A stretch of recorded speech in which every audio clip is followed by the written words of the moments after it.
বড় ছেলে মরে যদি যাই যাতে সে কবরের গালটা না খাটি হয় কথাটা বুঝেছো।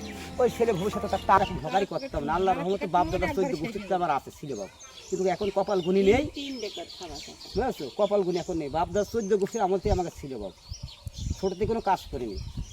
আর আমার যে বাড়িওয়ালা মরে গেছে নাম করলে এখনো চেনে। আমার শ্বশুরের নাম হয়েছে মহাসিং চেয়ারম্যান, সরাইগঞ্জ তেল পাম্প আছে। আমার 3টে কুটুম 3টাই কুইয়াতে থাকে।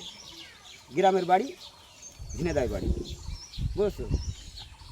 কিন্তু কপাল গুনি বাবা এটা করে বেড়াচ্ছে যেগুলো কেনে অনেক কাহিনী আছে আমাদের ভিতরে। এই বউ মরে গেলে মানুষ পথের ভিখারি হয় বুঝেছো, অনেক কাহিনী আছে বাবা। ঘরের বউ যখন মরবে তখন মনে করবে আমি পথের ভিখারি হয়। কাহিনীর পরে বাবা এটা করে বেড়ে আমার কিন্তু বাবা কোনো বিষয় আসে এখন নেই যে হয়তো কবাই সাথে কী আছে আমার কিছুই নেই বাবা। 6 কাঠা 12 কাঠা ভিটের জমি ছিল, ছেলে পাঠালাম সেই সময় 1,85,000 টাকা, বেটা বস চাকরির জন্য দিলাম 3 লাখ টাকা। ভিটের জমি 6 কাঠা বেশি ফেলাইলাম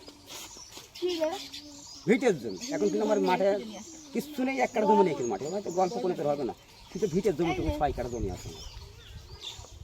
আর ওই আগে করে যে বাংলা স্কুল ঘর করে ঠিক আছে তো, ওই এরকম স্কুল ঘর 3 খোপ আছে আগেকার। আগে তো মানুষ এরকম ঘরে ফ্ল্যাট বাড়ি টাড়ি করতে না, আগে তো এসব বুঝে ছিল না। স্কুল ঘর হয়েছে দৌড়, ওই স্কুল ঘর ছিল, হ্যাঁ ওই স্কুল ঘর ছিল 3 খোপ, ওই পুরনো ওই তাছাড়া কিছুই নেই না। ছাদ দিয়াই বাড়িটা কোন দেশ আছে? আমার বাড়ি কানালোক চেনে যে কোনোদিন জীবনে দর্শনায় যাবা, দর্শনা যদি যাবা গেলি পরে আমার বাড়ি মানে ডান হাতে পড়বে, মানে ব্রিজ পার হয়ে ডান হাতে। দর্শনার থেকে নিয়েছে ইহান বালি যে বলি এটা কিছুই না। আমি কালীগঞ্জের ওপারে চলে যাম ব্যবসা করতে। আমি প্রায় 100টা গ্রাম নিয়ে ব্যবসা করি, প্রায় 100টা গ্রাম নেম ব্যবসা করি, 2-1টা গ্রাম প্রায় 100টা গ্রাম নেম ব্যবসা করি।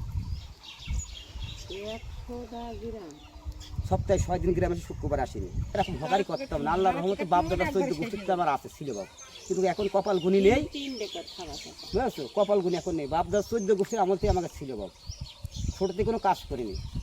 আর আমার যে বাড়িওয়ালা মরে গেছে নাম করলে এখনো চেনে। আমার শ্বশুরের নাম হয়েছে মহাসিং চেয়ারম্যান, সরাইগঞ্জ তেল পাম্প আছে। আমার 3টে কুটুম 3টাই কুইয়াতে থাকে। গ্রামের বাড়ি ঝিনেদায় বাড়ি বুঝেছো। কিন্তু কপাল গুনি বাবা এটা করে বেড়াচ্ছে যেগুলো কেনে অনেক কাহিনী আছে আমাদের ভিতরে। এই বউ মরে গেলে মানুষ পথের ভিখারি হয় বুঝেছো, অনেক কাহিনী আছে বাবা। ঘরের বউ যখন মরবে তখন মনে করবে আমি পথের ভিখারি হয়। কাহিনীর পরে বাবা এটা করে বেড়ে আমার কিন্তু বাবা কোনো বিষয় আসে এখন নেই যে হয়তো কবাই সাথে কী আছে আমার কিছুই নেই বাবা। 6 কাঠা 12 কাঠা ভিটের জমি ছিল, ছেলে পাঠালাম সেই সময় 1,85,000 টাকা, বেটা বস চাকরির জন্য দিলাম 3 লাখ টাকা। ভিটের জমি 6 কাঠা বেশি ফেলাইলাম ভিটের জমি। এখন কিন্তু আমার মাঠে কিছু নেই, 1 কাঠা জমি নেই কিন্তু মাঠে, হয়তো গল্প করে তো হবে না, কিন্তু ভিটের জমি তুমি 6 কাঠা জমি আছে। আর ওই আগে করে যে বাংলা স্কুল ঘর করে ঠিক আছে তো, ওই এরকম স্কুল ঘর 3 খোপ আছে আগেকার। আগে তো মানুষ এরকম ঘরে ফ্ল্যাট বাড়ি টাড়ি করতে না, আগে তো এসব বুঝে ছিল না। স্কুল ঘর হয়েছে দৌড়, ওই স্কুল ঘর ছিল, হ্যাঁ ওই স্কুল ঘর ছিল 3 খোপ, ওই পুরনো ওই তাছাড়া কিছুই নেই না। ছাদ দিয়াই বাড়িটা কোন দেশ আছে? আমার বাড়ি কানালোক চেনে যে কোনোদিন জীবনে দর্শনায় যাবা, দর্শনা যদি যাবা গেলি পরে আমার বাড়ি মানে ডান হাতে পড়বে, মানে ব্রিজ পার হয়ে ডান হাতে। দর্শনার থেকে নিয়েছে ইহান বালি যে বলি এটা কিছুই না। আমি কালীগঞ্জের ওপারে চলে যাম ব্যবসা করতে।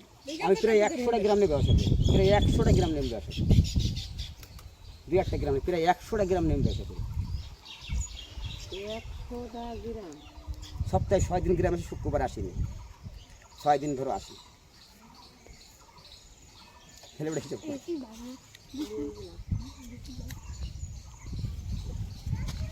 কাল থাকো বেটা।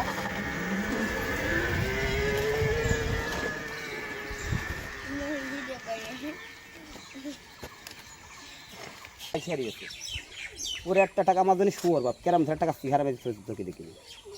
আবার বিটার বোর্ড টাকা আমি চোখে দেখিনি। বেতন তোলে ব্যাংকে ফেলে দিয়ে আসে, ছেলের বেতন পাঠায় ব্যাংকে ফেলে দিয়ে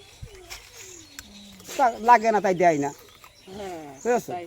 সে ধরো চুয়াডাঙ্গা ধরো জমি কিনলে, বাড়ি চুয়াডাঙ্গা ধরো জমি কিনলে, এই জমিটা কিনেছি ধরো 8 শতক জমি কিনেছি 1,36,00,000 টাকা দিয়ে। 1 কোটি টাকা কিয়া টাকা কি বলছি আর ছেলে 16 বছর আছে মালা এসে ওই ছেলে টিকেন্ডে ছেলে কেমনে ছেলে বিটার বউ বিটার তোলো সুন্দর লাগছে। একটা নাই মতো 5টা তোলো। হুম। মানে পার দিন 3 প্যাকেট সিগারেট আমার দিন খুব সিগারেট নামাজ কালাম করবা ওই পড়ি বাপ এই কথা ভুল হবে না, পড়ি নামাজ তুমি পড়ি, ফজরের নামাজটা ঠিক মতন হয়, আর এই গ্রাম ঘুরি মাগরিবটা হলে ঠিক মতন হয়, আর এই বাদ বাকি জানো আর না বাপ এই নামাজ পড়ে কষ্ট হয়। যদি বলো কে আনি চাষা ওই যে ভাঙড়ি কাজ করি বাপ, দেখাচ্ছে ময়লা মাল, দেখাচ্ছে একটা ময়লা মাল এনে আমার কাছে গেলে বাপ গোসল্লা ফসল্লা এইসব আচ্ছা না এখন তুই 7 গোসল হয়ে গেল হয় বাপ কথা ঠিক আছে জেনে শুনে একটা কেরামটা হয়ে যায় না। চাচা সিগারেটটা বন্ধ করবা অল্প অল্প করে 5 প্যাকেটের তখন 3 প্যাকেট আনিছি আমরা তো তোলো সুন্দর লাগছে। একটা নাই মতো 5টা তোলো। হুম।